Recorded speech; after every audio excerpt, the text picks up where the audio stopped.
Hello and welcome to yet another edition of Capital Connection with me, Kamran Yusuf. The inaugural session of the National Assembly will take place on August the 13th.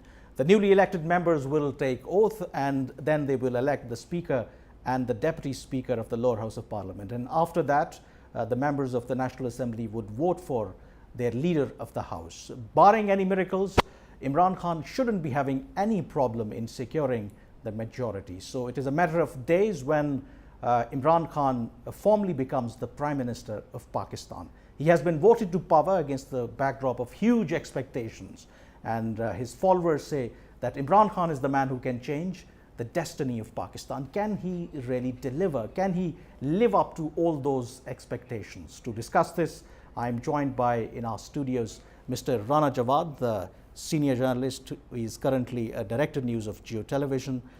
Amber Shamsi, she is also a familiar face, senior journalist, has vast experience working both for local and international media outlets, and currently she is with Hum News. And last but not the least, we have Anika Nisar. She is anchor person currently with Capital TV. Many thanks to all of you for joining us in the program. And let me start with you, Mr. Rana Jawad.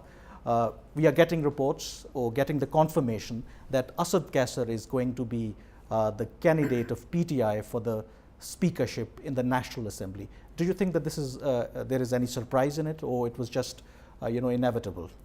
No, I think it is hugely surprising because National Assembly, and looking at the number game in the National Assembly where you have a very formidable opposition, massive. I haven't seen that before. Very charged up also.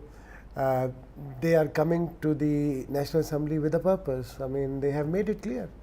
There had been widespread dedication from their side for electoral riggings, massive riggings. They are protesting in the streets. It's a very charged up environment at the moment. So Assad Kassar doesn't have the capacity, do you think, to deal with that thing? I don't know much of him because because he was the speaker of also KPK Assembly in the previous government. And there was not much to report on him there. So maybe he delivers, but my point is that look at his opponent. I mean, who is contesting from the united opposition? Khurshid Shah, one of the most formidable names in Pakistan democracy, and hugely experienced person, leader of the opposition, someone who has personal contacts with members of the parliament, and of course you know that election to the speaker will be through secret ballot. It's a very interesting contest now.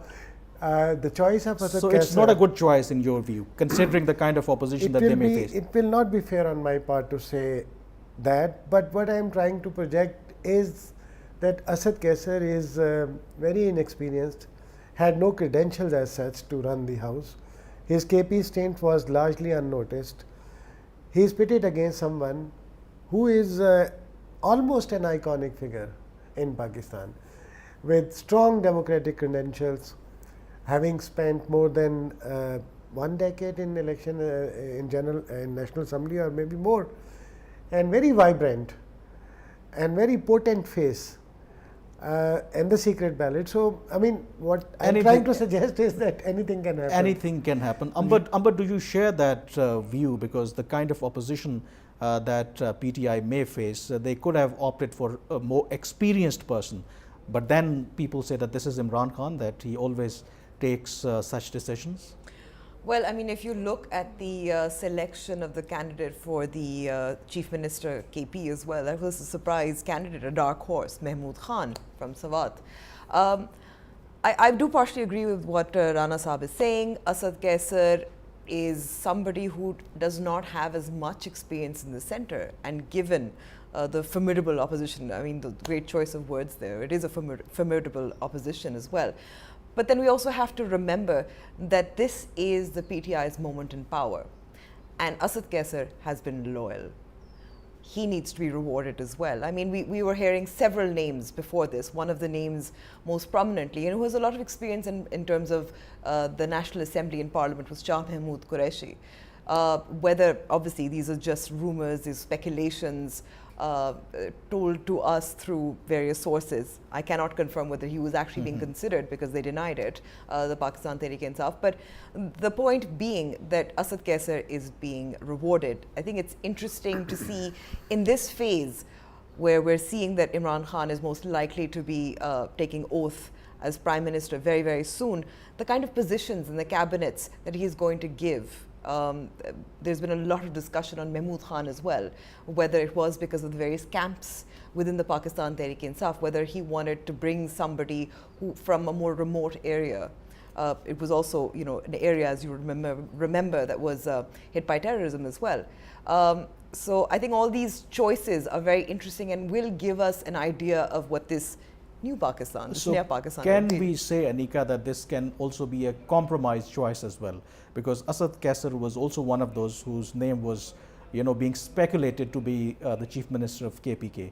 But of course, that Mahmood Khan was the lucky one, and now Imran Khan accommodated him by, naming him for this speakership. But then the coin was at the part of Fatih Khan as well. He had almost been announced as the CM KPK, but of course Parvez Khattak came in and things changed. Obviously, he has a lot of power when it comes to in terms of numbers of MPAs and MNAs.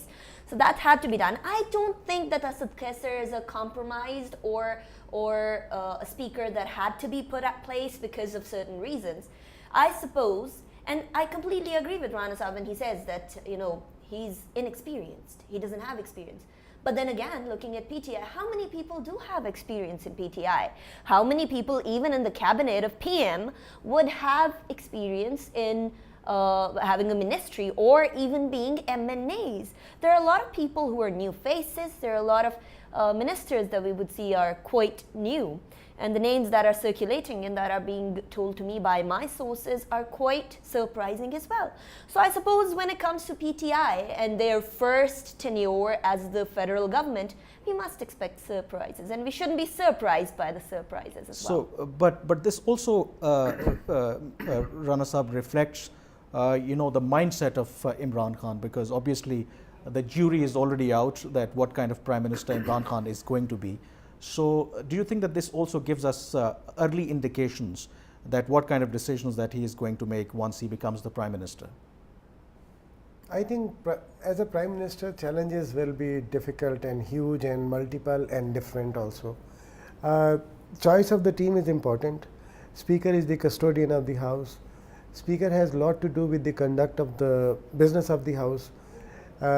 Generally, at the Parliament level, governments, parties, political parties are remembered or appreciated for the good legislation that they do. Government for its fiscal policies and other policies, governance issues. So Parliament is primarily, for legislation. And we all know that Pakistan is suffering a lot for a number of reasons: incomplete, incorrect, disproportionate legislations. So a huge challenge is on the custodian of the House to make sure that the legislation is done properly, and it is done, because this Imran Khan, one part of Imran Khan will be on the governance side, the other part will be on the legislation side. And we all understand, we are all journalists, we know that what has happened in last couple of years, and especially in last 1 year, political parties want legislation to be done in a manner that democratic order is more stabilized and protected against any outside manipulation. We saw that the Supreme Court can in no time can undo any seat, can reverse any legislation, can take suo motu notices, can barge into any domain of the government. This is unprecedented in any country. How can a Chief Justice be looking at each and every affair of the government? His primary job is to do justice, to make sure that justice is done, make sure that the highest court is functioning properly. But there is another argument that some people are saying that whether this judicial activism, some people call it, will continue under the new political dispensation. You see, people are also keeping an eye on that as well. My point, coming back to that, I'm just giving you the current situation. I'm just building up a case here. So the fact is that political parties do realize it was Nawaz Sharif who felt the pain. Earlier it was Gilani and Raja Pervez Ashraf and Zardari's government. This time it is Imran Khan's government. So, and his party knows that. His party has very experienced people around him. And they all know that if they want to run the government politically, a politically stable government without much ado, without disruptions, they have to take the opposition along. And opposition can come along on 2-3 things. First, fix the accountability law. It is heavily one-sided, it is heavily arbitrary, and it has no oversight. What about the suo motu power of the Chief Justice of Pakistan?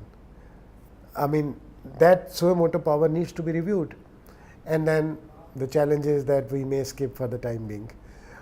So these are the two major challenges. But that you are asking for too much, I think. Amber, the main issue here is that Imran Khan, before the election, has taken a clear position that he would not sit with the People's Party or the PMLN. But of course, that these are the dynamics of power that you have to cooperate. But he did compromise in terms of the Senate elections because the People's Party and the PTI voted for the same chairman. So anything is possible in politics. And so do you think that Imran Khan is now more pragmatic? I think he has become more pragmatic, and I think why we must hold him accountable is because the Pakistan Tehreek-e-Insaf says it's a party of change, that it believes in principles over the petty politicking that these other so-called status quo parties have done over the years, and therefore, according to the Pakistan Tehreek-e-Insaf, made a mess of the entire affair. But we've also seen in this short time span the many compromises that the Pakistan Tehreek-e-Insaf had to make. I mean, Rana Saab talked about the opposition. Let's also talk about the allies as well. Let's talk about MQM Pakistan or BNP Mengal. They have a list of conditions for joining, for supporting the PTI government in the center. Will those conditions be met? Has Imran Khan, when the Pakistan Tehreek-e-Insaf was in the opposition, they were often accused of taking a solo flight, not taking all the opposition parties on board. Will he be able to manage the many allies that they have to be in power, Imran Khan and the Pakistan Tehreek-e-Insaf? I mean, there are quite some very experienced people who know how politics is done as well. Jahangir Tareen is one of them. Shah Mahmood Qureshi is one of them. Chaudhry Sarwar. So taking along the allies, I think, is going to be a key sign of how Imran Khan governs. And also given the fact that his supporters have certainly huge expectations from him because they think that Imran Khan can bring a real change. But given the kind of compromises that he may have to reach or he may have to deal with certain issues, can he really deliver where others in the past have failed? We will discuss this aspect, but after this short break.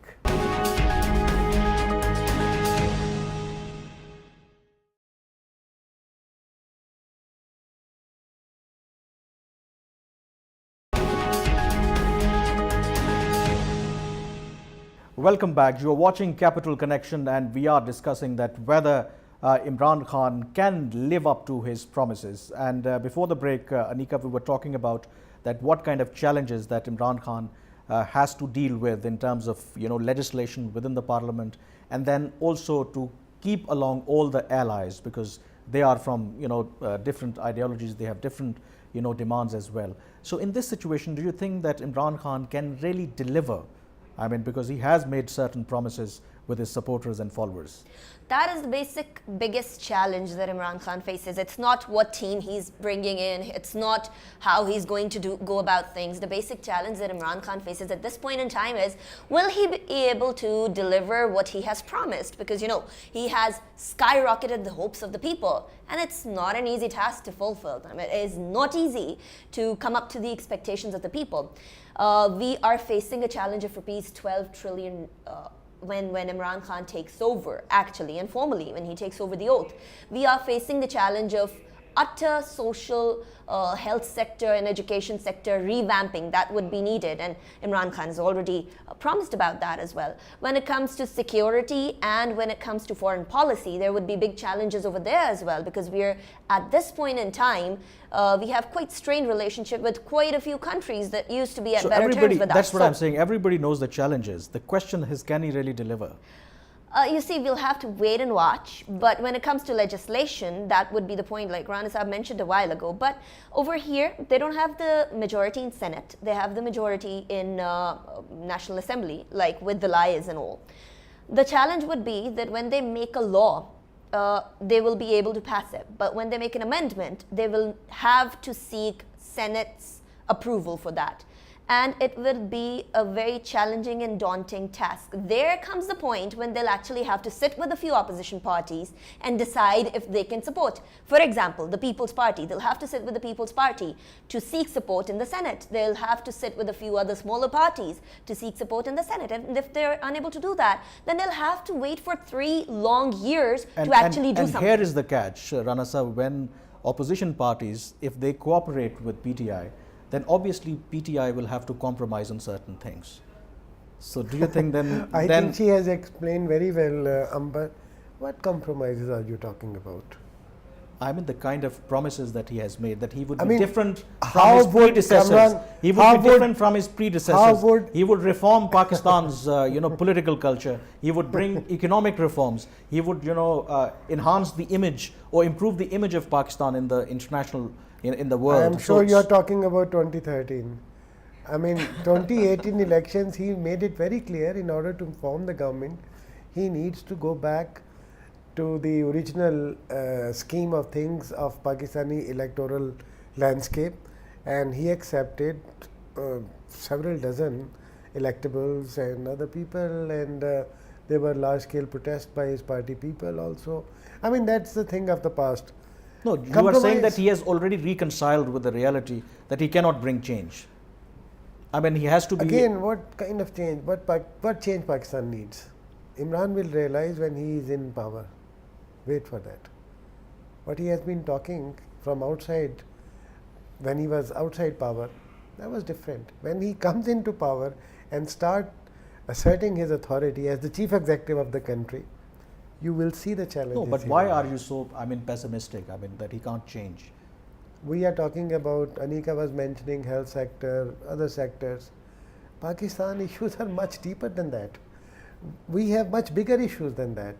I mean, we are... But he can take at least the start, I think. He can start correcting all those, You can exactly mistakes. pinpoint where Rana Saab is trying to go, and the relationship between the different institutions are where... I mean, it's the civil-military relationship, which will make him realize whether he can... But do you think that So, this will I'd like to sort of interject here, because I think what Pakistan Tehreek-e-Insaf has projected, what its supporters believe, is that the fundamental problem with Pakistan is corruption.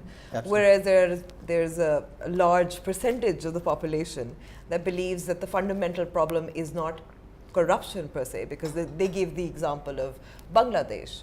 According to Transparency International, Bangladesh is actually more corrupt than Pakistan, and yet it has progressed. India is another example. The fundamental problem is the civil-military imbalance. It's an imbalance between institutions. Who has power? So the civil-military relationship is actually at the heart of the problem, do you think? De facto and de jure government, what they are called about. Do you think that is... that will determine his, there are several other areas that he can take. For example, that on certain issues that he may need, legislation, but there are certain other areas where he can take administrative decisions. All right, yes, he can take administrative decisions, and he can go to hospitals and see why they are not functioning properly. So at the moment, it appears that the civil government will look after governance issues. Health, education, as Anika said. Where do you get money to fix those problems? And why money is not coming to Pakistan? The real issue. No, but the PTI supporters believe that Imran Khan has the kind of credibility that even overseas Pakistanis would send their, remittances and, help, But Pakistan's this is highly bloated. I'm sorry to cut you short here, but this is highly bloated. The calculation that I did the other day was, even if we do that, we'll be able to reach 5 to 6 billion. And that's not what we require. At this point in time, we require at least 15 to 16 billion dollars. Most economists tend to agree that you will have to seek loans, probably the IMF. And Assad Umar has already pointed out towards that.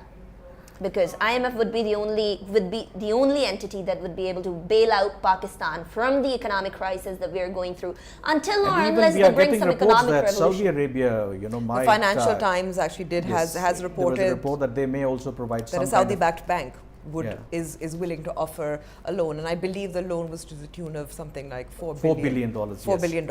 And then China came in to help as well. But we have to remember that there has already obviously ambassadors have been visiting Imran Khan already, Imran's which includes major point in campaign was that the loan jumped from 16,000 billion to 27,000 billions. That was a major criticism that he launched against PMLN. So if you are still talking about more loans, this will be a blow to his own. No, the problem is that you can't blame PTI or Imran Khan for this, because they inherited this economic condition, so they have to rectify it. They can't overnight, enhance tax collection, the one area that, of course, that Imran Khan also talked about. So they have to rely on. Have you come across any evidence from PTI or any other person to blame for the current economic fiasco? What went wrong? They blamed Ishaq Dar. So what did he do? What wrong did he do? I mean, I want to understand this. No, they Where blamed did he go obviously wrong? Ishaq Dar that he messed it up with Pakistan's economy. Yeah, we can say obviously. that, but how? But I know that there is also counter narrative that because of the political instability following this Panama scandal and then the disqualification of Nawaz Sharif also, complicated the problems. No, my dear, counter narrative is only one, and that is that the world countries have progressed if they have learned to coexist in the region, in their regions. As long as you have hostile borders, as long as you have war going on in the country, as long as you have political instability because of this, as long as you have vulnerable borders, as long as the world perception do not change about you, it is going to be very difficult. No, but and given, I'm going to add if here the that history when is you an- talk about perception, I think so far Pakistan Tehreek-e-Insaf supporters and voters believe that just the fact that Imran Khan is now going to be Prime Minister gives the world confidence because he's well known. But I think we go back to that fundamental question that we can't answer just yet. We are obviously giving you our analysis based on patterns or recent history. Will Imran Khan succeed? It depends on what you see as a measure of success. No, but I talked about that divide in the country that we see in terms of the protests that the opposition parties are holding, or the Pashtun Tahaffuz movement. There is a sentiment in the country. I understand that whether there we are acknowledge it or genuine not. issues, but one. No, but I want to finish this thought. Okay. I want to finish this thought, then Okay. you can interject as Yes. well. The point here is that what do we see as a measure of success? Is it, obviously, I think fundamentally, I remember Nawaz Sharif saying that in his first interview after the 2013 election, economy. And that is the first step. Can the Pakistan Tehreek-e-Insaf fix the economy? That's number one, I suspect. That is something we don't know because the proof is in the pudding. But if the history is any guide, I'm talking about the perspective of PTI supporters or Imran Khan's diehard fans, that if the history is a guide, Imran Khan is someone who has achieved whatever he wanted. For example, he wanted to become a cricketer, he did. He wanted to win the World Cup for Pakistan, he did. He wanted to build a hospital, cancer hospital, he did. And now his wish to become the Prime Minister of Pakistan is almost a reality. So given the track record, so they think that if he can achieve all those things, there is a possibility that he can change Pakistan's destiny. There was something common in his previous achievements. And what was that? He was in charge of what he was doing. Let him be the Prime Minister. No, do you think, and this is also the kind of quality, do you think that once he becomes the Prime Minister, because this is his nature, some people say that he never, takes command, he is that kind of a person, because And when that he is was, where the problem would arise. If I there don't would know, be we a are all journalists, we know the first dharna. 2014. No, but then the dynamics change because once you become the prime minister, many people say, many people even accused Nawaz lockdown, then the Sharif, many lockdown, people there were even many accused things. Nawaz Sharif that he was also the product of the establishment, and there is reality to it. But then eventually he also, stood up against them. He's paying for his sins. No, but That's still. a different matter. So then either he has to compromise on his principles or the promises that he has made with his supporters. There are some people who would argue that the choice or selection of the Chief Minister KP is also a compromise. Imran Khan, as far as insiders say, really is still keen, for instance, in Punjab or even KP, to get young people, dynamic people heading those particular But don't you provinces. think that sometime we have to, So at be in least- the system to change the system? I mean, there are certain And even absolutely pressures fair. within the political I parties. just Amber, want to my point only out- point is- I just want to point out that it is a compromise then, isn't it? So he has made one compromise. No, my only point is that Nawaz Sharif is not in jail for what is being said about him, that he's corrupt. He's not there because of corruption. Last time I also said the same in your program. I wish he was in the jail because of corruption. This Imran Khan will realize when he is in power. There are other forces, other dynamics that create this situation. Pakistan economic woes, Pakistan instability is not linked to the intention of the individual at the Prime Minister house. But then there is Understand that. we will talk about after the break, but then there is a difference between Nawaz Sharif and Imran Khan. Some people believe that Nawaz Sharif might be a different person. He was facing all the pressures from the security establishment, but then he kept quiet. But Imran Khan could be a different person. If he faced a similar situation, he could go public. And then what would be the reaction of his supporters and all Imran that? Khan We could will be a continue this ticking aspect. time We will bomb. continue this aspect and discuss this, but after this short break.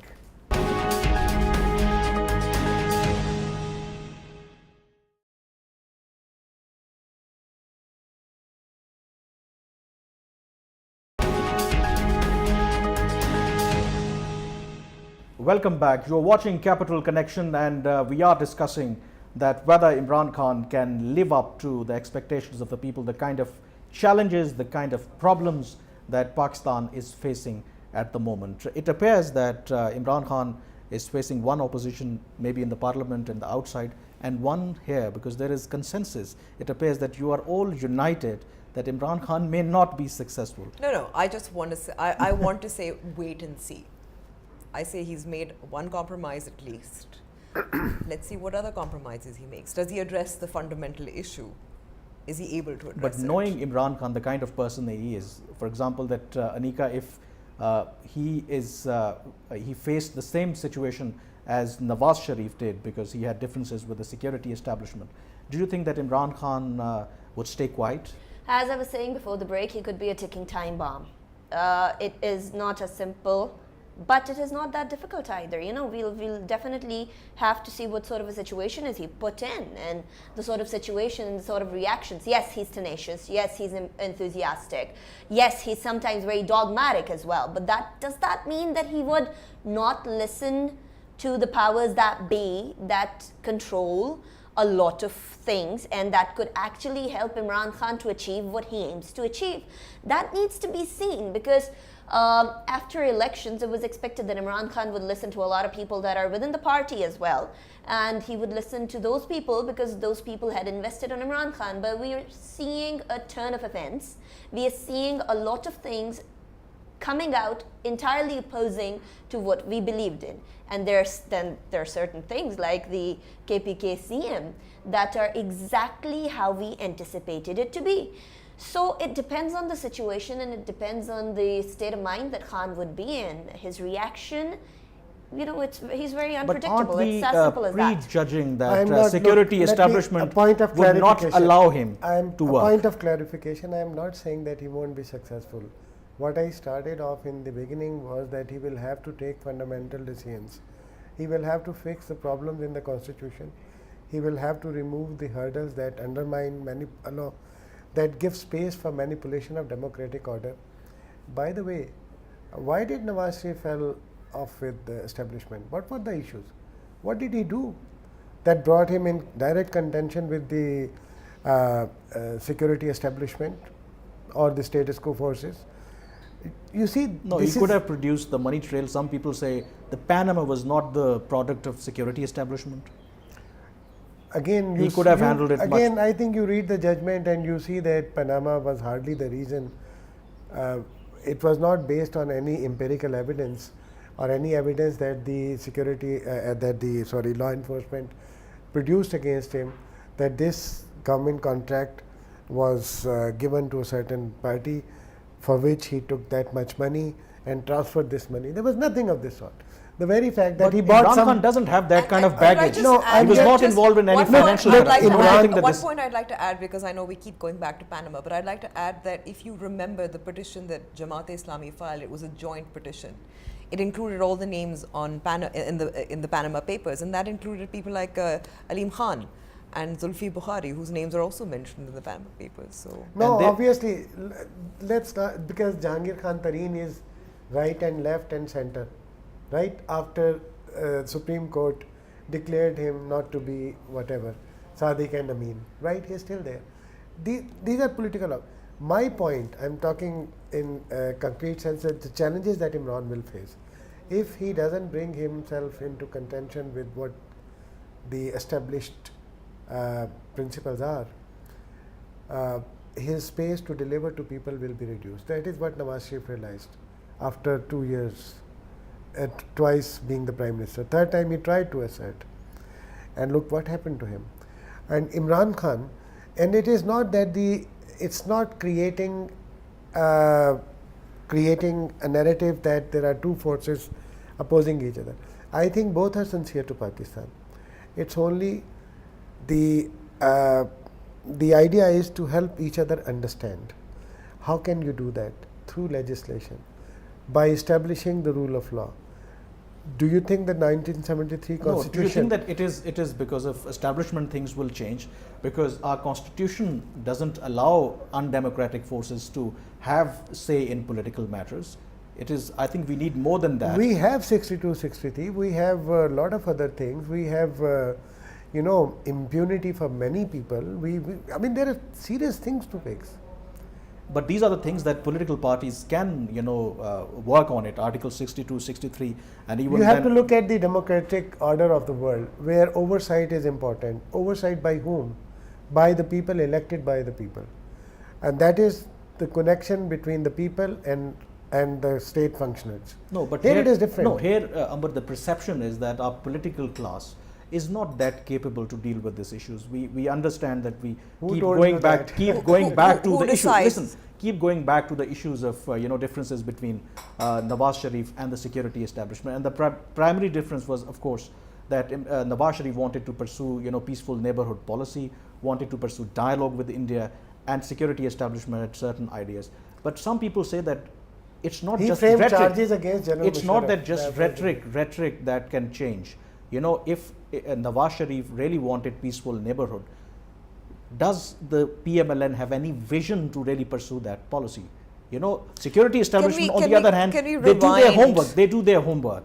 I mean, in terms of the strategic interest, the strategic gaming that going around, political parties never if we spend rewind, work on that. so I think I have been very critical about the fact that the PMLN did not have a foreign minister. But do you notice the kind of diversification that happened in Pakistan's foreign policy during that time?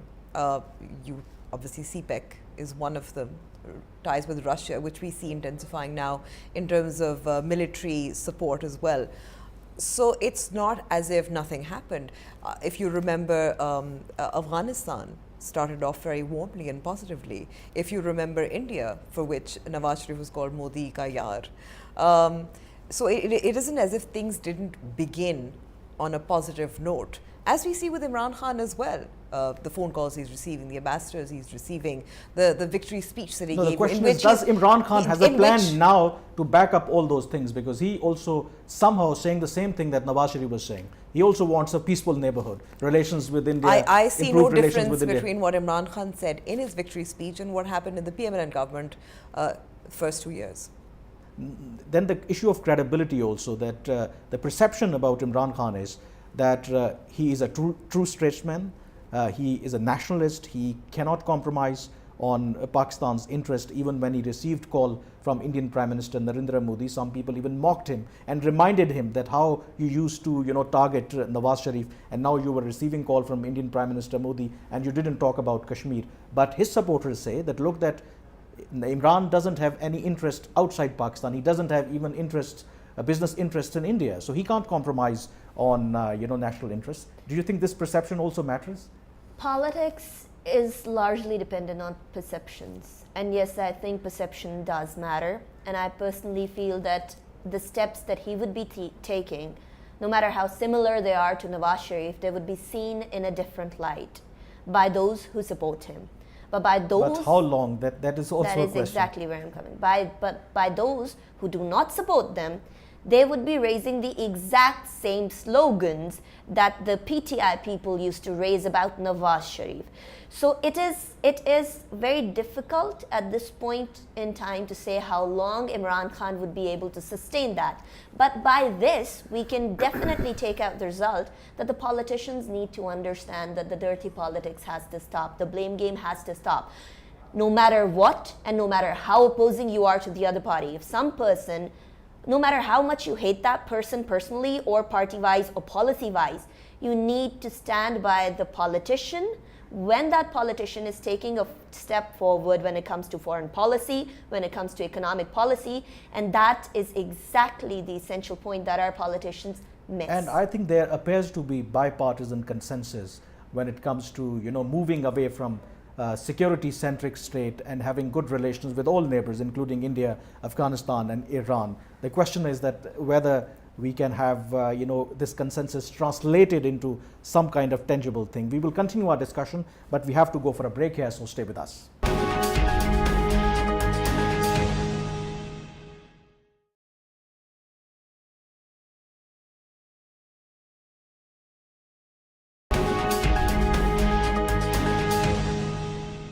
Welcome back. You're watching Capital Connection, and we are discussing the current political situation and, of course, the challenges that Imran Khan may have to deal with, and whether he can live up to all those expectations and promises that he made with his supporters before the elections. One unfortunate history that we have that our elected prime ministers usually do not end up where they should have. I mean, we have a history, some of them been assassinated, some of them sent to jail.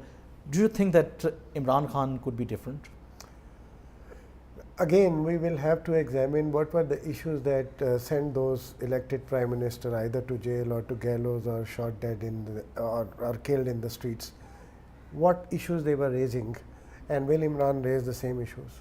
That is a critical question. And look, if those prime ministers, earlier prime ministers, were challenged for their narrative by other people because they were pursuing another narrative, have those narratives changed from those forces also? What are they looking at? Are we still pursuing the policy coined by Ziaul Haq, where we promoted, pampered, sheltered militant forces, jihad? We used our own people as proxies. We converted them into jihadis and we paid the heavy price and still paying the heavy price. So that policy, over a period of time, we have seen that our security forces have fought very gallantly on the borders inside the country also. They have paid with their blood to defeat those elements. That is a positive thing.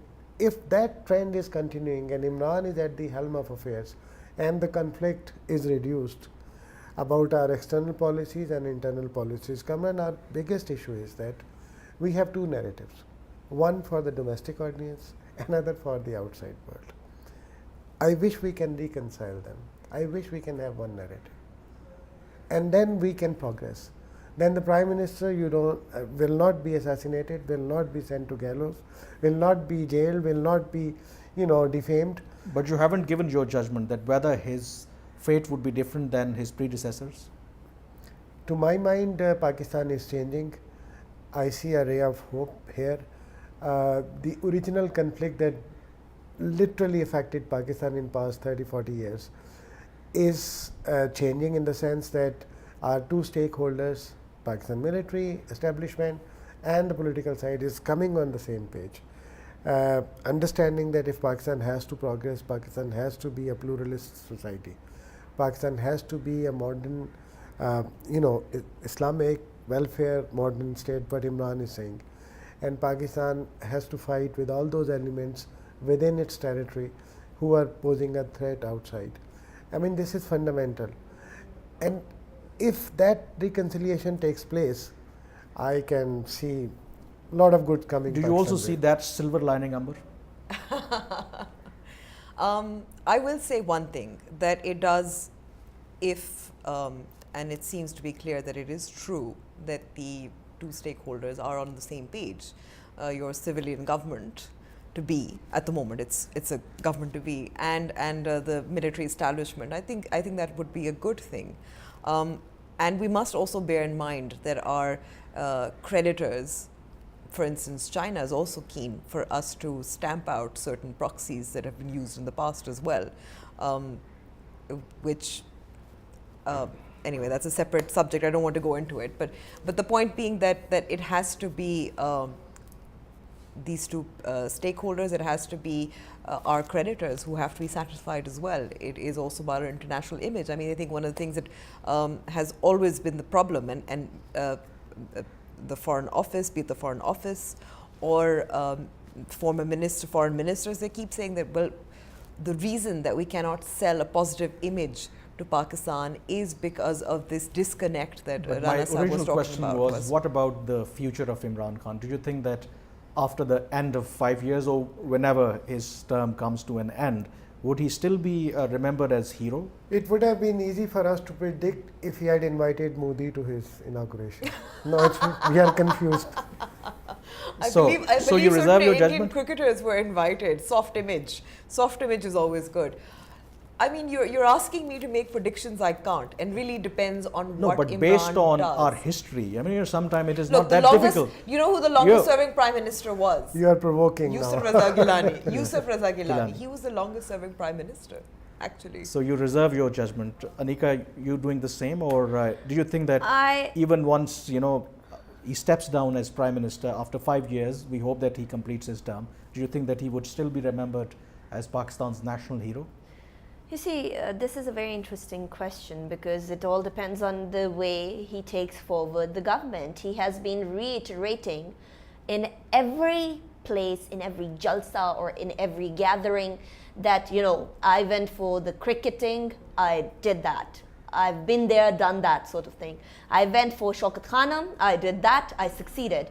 And so when I get the government, I will be succeeding for sure. If he fulfills these words, then he'd be seen more than a hero, I suppose. But will he be able to succeed in all the challenges that are quite daunting? If that you are using. Exactly. That is why I stressed on it, because the challenges are not small. They're quite daunting, and it's not as simple as ABC to explain whether he'd be able to do it or not. It all depends on his will, his diplomatic skills with the other institutions as well, and the diplomatic skills with the other countries Okay, as well. we have can't really last 3 minutes. You know that media also is quite vibrant in Pakistan. What kind of expectations as a media person do you have from Imran Khan? You're asking me. Yes, obviously. Asking in the sense because No, let me honest about it. Media certainly want always some crisis, something to personally, Something because new. something. I'm working as with Geo, and I was part of Geo when first Dharna, took place. Then the tirade launched against the Jung and Geo group, and twice he Then boycotted. you also reached a compromise, huh? It's more, I think we do believe, and I personally also believe, that he's a popular leader, he's a popular choice, he's a charismatic person. Why would any person fight with the media? It's unbelievable for me. It doesn't make sense to me. So therefore, media should always be, reporting the event that interests public. That is where they survive, they thrive. My ratings would only come if there is a public approval rating. So And that's why I asked this question, because if there is we hope that there is political stability, there is economic stability, then media will have to come up with innovative ideas and stories to keep their rating high. So certainly they would want that Imran Khan continues to make blunders or make compromise on principles. Do you think that is the case, Anna? I think there's no shortage of stories and issues and created issues in Pakistan. And the media will have a field day with them in the next 5 years as well. But I think more seriously, what I don't have high expectations given Imran Khan's past statements in terms of Jio, as Rana Saab pointed out, or even in terms of Dawn, and supporting the right of a free media, not shooting the messenger, etc., etc. But my hopes, maybe perhaps where the PMLN government failed in terms of ending impunity for people who commit crimes against journalists. The safety of journalists has been compromised many times over. There have been cases of censorship. It's something that PTI has not taken up, has not talked about. So I don't have high expectations. So this is another challenge. But it is, I will say, it is mentioned in their manifesto. So this is another challenge. So Anika, one final thought. Do you think that by criticizing Imran Khan you would get more rating, or by praising him? I would rather have Pakistan prospering than having ratings, to be honest. That should not be our priority, and that is exactly what our media needs to understand at this point in time.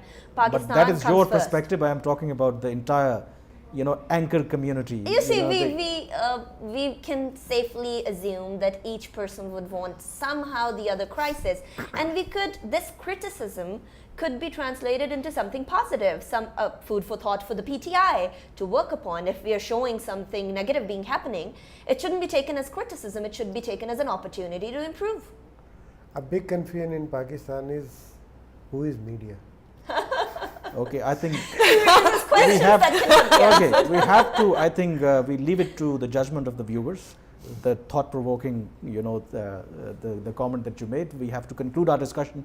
Many thanks indeed, Mr. Rana Jawad, Ambar Shamsi, and Anika Nisar. That's it from this edition of Capital Connection. Thanks for watching.